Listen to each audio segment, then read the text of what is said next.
Hi friends, பாப்பா evening snacks என்னம்மா இருக்குது சாப்பிட்றதுக்கு அப்படின்னு கேட்டாங்க. ஒன்றுமே இல்லையே பாப்பா, என்ன செய்யலாம்னா அம்மா பால் கொழுக்கட்டை செய்யலாமா அப்படின்னாங்க. பால் கொழுக்கட்டைன்னா சும்மா தோணும் அப்படின்னு சொல்லி பாப்பாட்ட வந்து மாவு பிசைஞ்சு கொடுத்தாச்சு. பாப்பா அழகாக உருட்டி தரேன் அப்படின்னு சொல்லிட்டாங்க.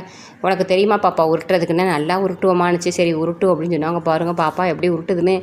நீளமாக உருட்டுது, உருண்டையாக விட்டுது. ஒவ்வொரு உருண்டையில் ஒரு ஆள் அடித்தா ஸ்பாட்லேயே அவுட் ஆகிடுவாங்களா இருக்குது. அத்தை பெரிய உருண்டையாக விட்டுச்சுங்க. ஒரு உருண்டையை நான்லாம் குட்டி குட்டியாக உருட்டி பழக்கப்படுறேன்னா, அதனால் சரி பாப்பா இஷ்டத்துக்கே உருட்டு பாப்பாவுக்கு பிடிச்ச மாதிரி உருட்டு பாப்பா அப்படி சொல்லியாச்சு. பாப்பா அழகாக எல்லாத்தையும் உருட்டி வைக்கிறேன்னு சொல்லிட்டாங்க. ஏன் நான் உருட்டினா சைஸை பாருங்கள், பாப்பா உருட்டு சைஸை பாருங்கள்.